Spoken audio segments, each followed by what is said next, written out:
Hello, friends. You all will agree how important it is to have a strong mental character.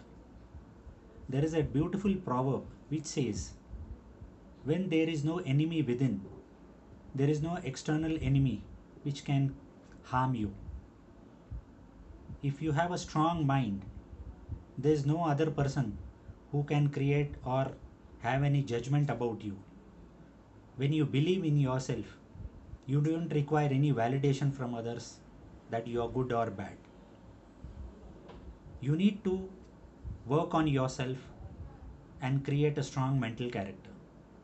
There will be so many people outside who would like to put you down, who would like to demotivate you for whatever you are doing, try to be a hindrance in your progress. At the same time, there will be so many people who are close to you, who may not directly appear that they are demoralizing you, but then they'll pull you from behind not to do or not to carry out few things which will help in your progress. The most important enemy or the problem would be the internal enemy, where you have doubts on yourself, where you think that you will not be able to do something, where it stops you from progressing or achieving goals. So what it takes for you to turn around, it is your mental character, it is your mental toughness. It is so important to transfer all your negative thoughts into positive and create a compelling future for yourself.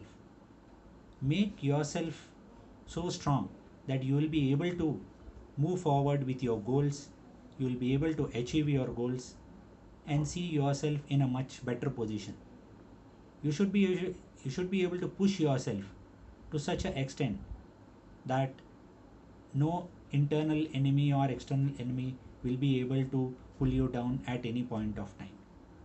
Why I'm saying all this is, at some point of time in our life we do have such issues or problems which pulls you down, but then it is so important to turn around all the negative thoughts and take it into a positive stride and push it forward. If you like this video, you can give a like. This is also available on YouTube, and please share your feedback as to how I can give you more of insights in some other topics.